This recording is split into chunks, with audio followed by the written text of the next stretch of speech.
The crowd didn't gather because something was happening. They gathered because something impossible was about to. It began with a voice, loud and mocking. "I'll give you $1 million if you can fix this." Gregory Vance, real estate mogul turned public ghost, slapped his paralyzed legs with the back of his hand. They didn't respond. They hadn't for 5 years. He leaned forward in his custom wheelchair, sunglasses hiding eyes that had forgotten how to feel. The children in the lot had stopped playing. Everyone stared. The little girl, skin dark as dusk, hair wild, and eyes that looked too grown for 10, stood across from him, separated by the cold iron fence of the community lot. She didn't blink, didn't smile, just stared. "Come on," Gregory pushed. "You believe in magic? In faith? Let's see it. Heal me. Right here. Right now." The air tensed. A few adults pulled out phones. Some chuckled nervously. Others whispered. The girl said nothing. Then, after what felt like hours packed into seconds, she walked through the gate. Each step she took toward him was deliberate, silent, unafraid. Gregory's smirk cracked slightly. There was something unsettling in her calm. Something not normal. "What's your name, kid?" he asked, voice faltering just enough for his driver to notice. "Amira," she said simply. "Okay, Amira. Show me your miracle." She reached out and placed her hand on his knee. It was like touching a memory. Cold, distant, then warm. A pulse. A sting. Gregory flinched. The crowd went silent. Not from what they saw, but what he felt. A tickle, deep inside the nerve. Then a twinge. Then, "My toe," Gregory muttered. His face contorted. "My toe moved." People gasped. He gripped the armrests. "Do it again." But Amira stepped back. "That's all for now," she said, turning away. "Wait." She didn't. She walked to the fence, slipped through, picked up her book from the bench and sat. Gregory stared at his legs. His foot jerked. Not much, but enough. Enough to make everything else, his wealth, his empire, his rules, feel small. He didn't sleep that night. In his penthouse, far above the city, Gregory paced. Stumbling, grabbing walls, swearing every time his knees buckled. But still walking. Barely. Awkwardly. But walking. Something he hadn't done in half a decade. "I don't believe this," he muttered. "It's not real. It's a coincidence. A freak reaction." He called Dr. Harlan, his private neurologist.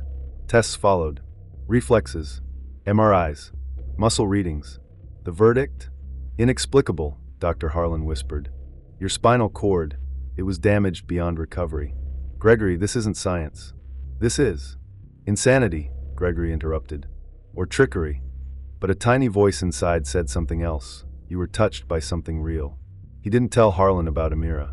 He told no one. Instead, the next morning, Gregory returned to the lot. Not in his wheelchair, but walking. Slowly. Cautiously. Disguised in a cap and loose clothes. No one recognized him. But Amira did. If you're enjoying this story, kindly do us a favor and subscribe to our channel. It is free and won't cost anything, but it means the world to us. We're just a small channel trying to grow. Thank you, and back to the video. She was sitting in the same spot, same book on her lap. "You came back," she said. Gregory sat beside her, his breath shallow. "What did you do to me?" "You don't want the answer. Try me." She closed her book, looked at him.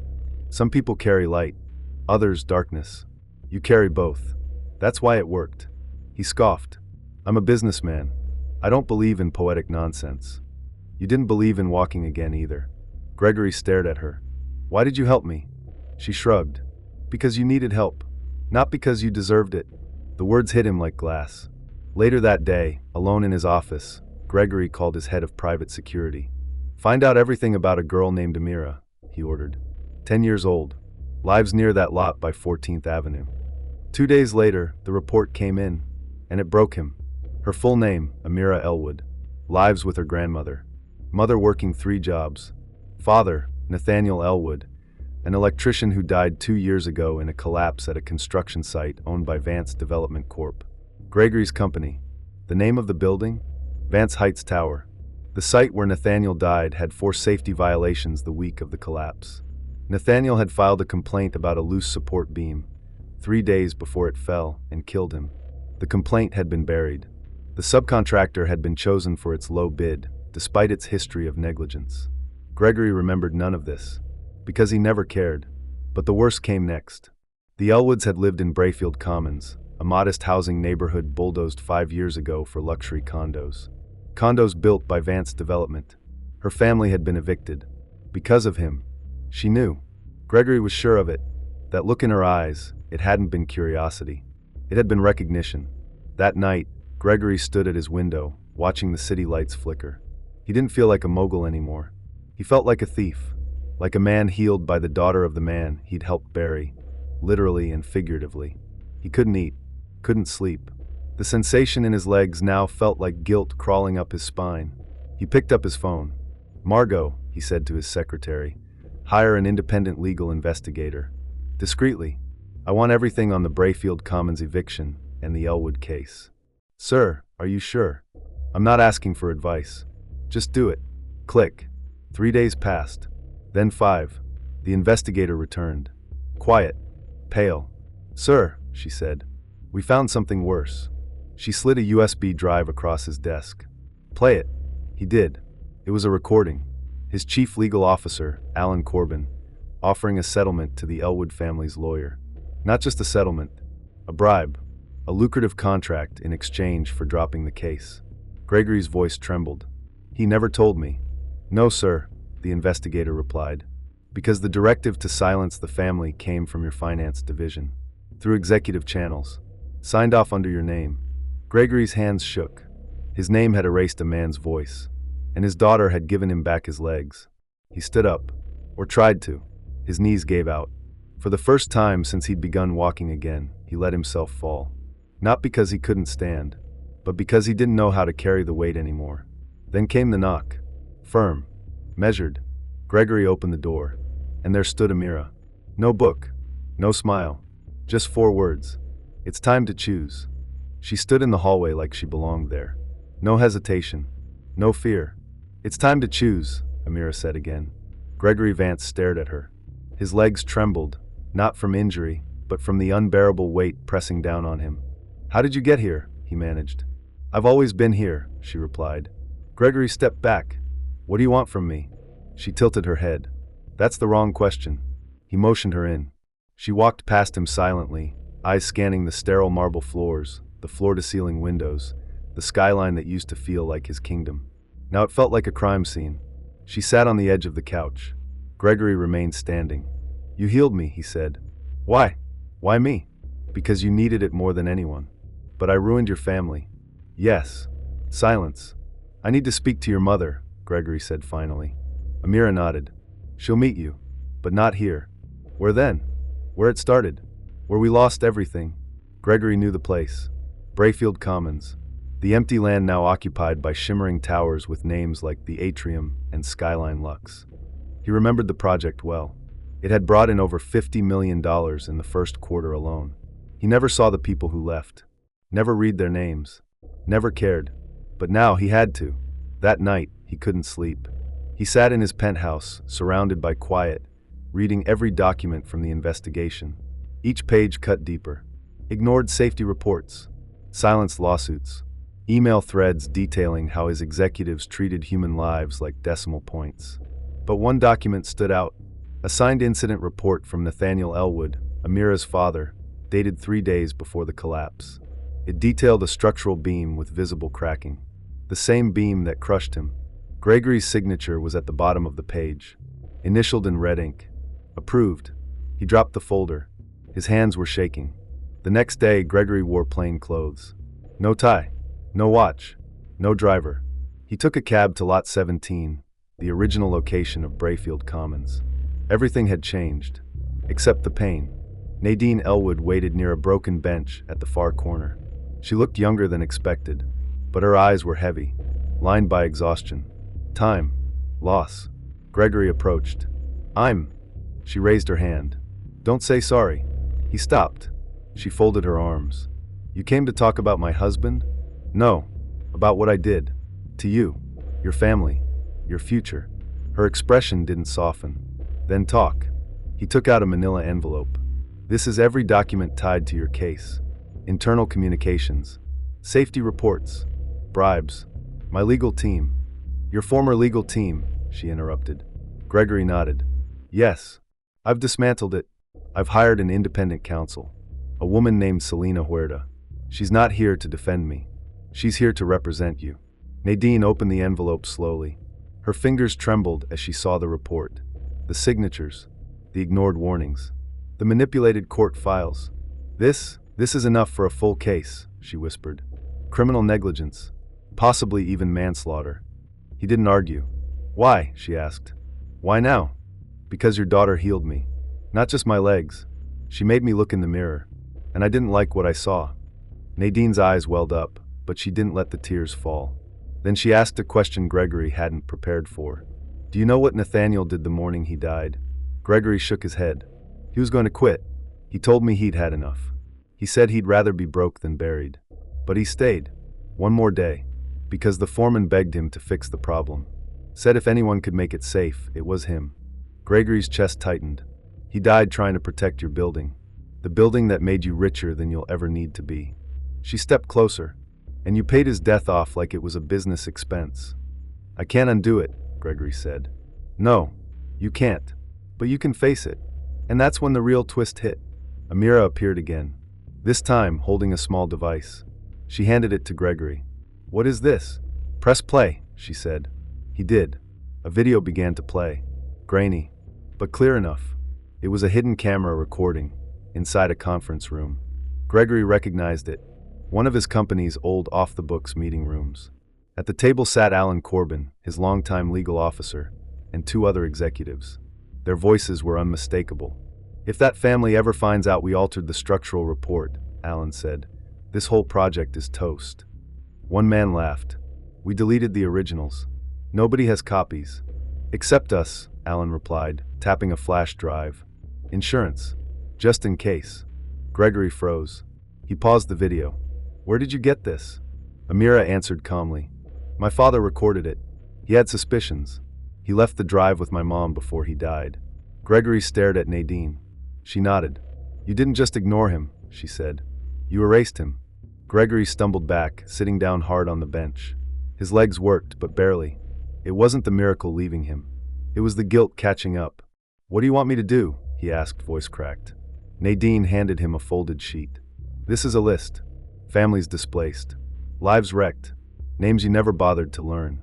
I want you to look every single one in the eye. I want you to give back what you took. Starting today. Gregory nodded slowly. But Amira wasn't done.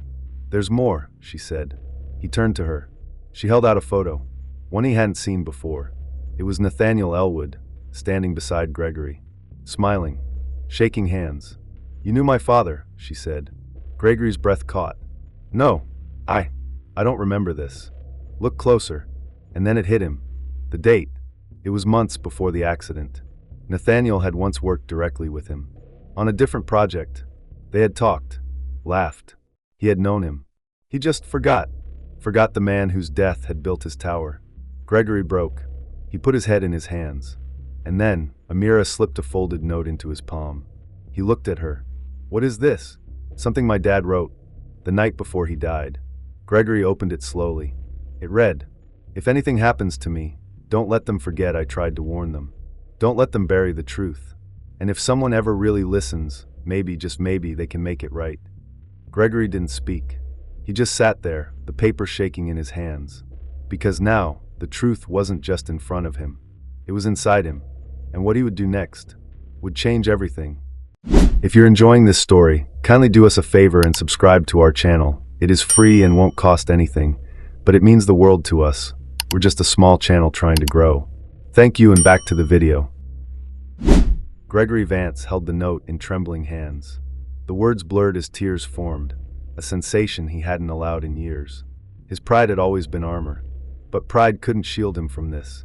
He had known Nathaniel Elwood, once stood beside him, shaken his hand, smiled, and then, in pursuit of profit, he'd forgotten. Erased the man. Amira stood before him, quiet, unreadable. Nadine spoke. What you do with that note will tell us who you really are. Gregory folded it carefully. I already know who I was. Then show us who you're going to be. He didn't wait. That night, Gregory called a press conference. No press release. No PR team. Just an open invitation. They didn't expect him to show. But the next day, he stood behind a plain wooden podium at City Hall. No designer suit. No media polish. No handlers. Only a man with a folder in one hand and a truth too heavy to carry in silence. Cameras clicked. Reporters whispered. He let the silence stretch before he spoke. "My name is Gregory Vance," he began, voice steady. "I built towers, condos, urban empires. I made millions." He paused. "And in the process, I destroyed lives." Murmurs rippled through the crowd.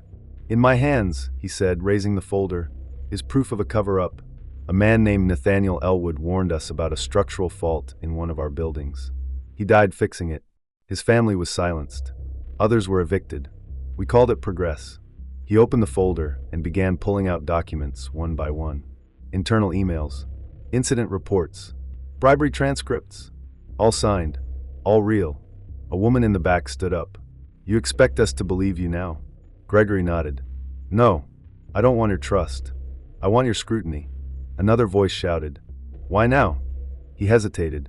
"A little girl touched my leg and gave me back the ability to walk," he said. "But she gave me more than that. She made me look in the mirror. And for the first time, I saw myself." A pause. "I didn't like what I saw." The fallout was swift. Within days, the Elwood case became a national headline. But it didn't stop there. Gregory submitted over 2,000 pages of evidence to federal investigators.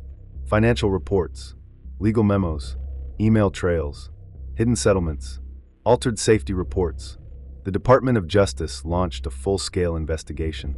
Subpoenas were issued. Executives were arrested. Alan Corbin, Gregory's former legal chief, tried to flee the country. He was detained at the airport. Others turned on each other. Deals were cut.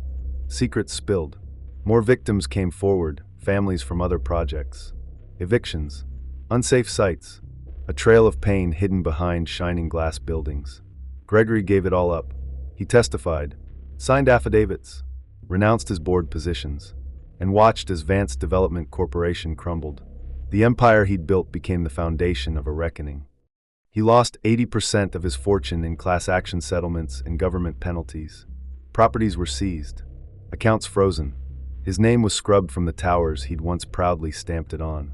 But he didn't fight it. Because for once, Gregory Vance wasn't defending himself. He was setting the record straight. 6 months later, in the heart of the city, a new building opened. Not made of steel and glass, but brick and purpose. The Elwood Family Community Center. It sat on the same ground where Brayfield Commons had once stood.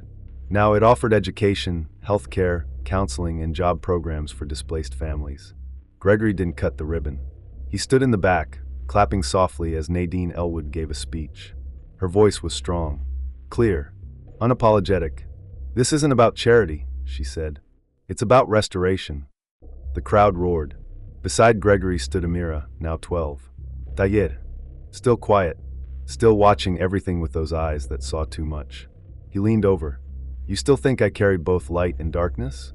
She didn't smile, but she nodded. "We all do, but now you know which one to feed." A week later, a letter arrived in his mailbox. No return address. Inside was a photograph.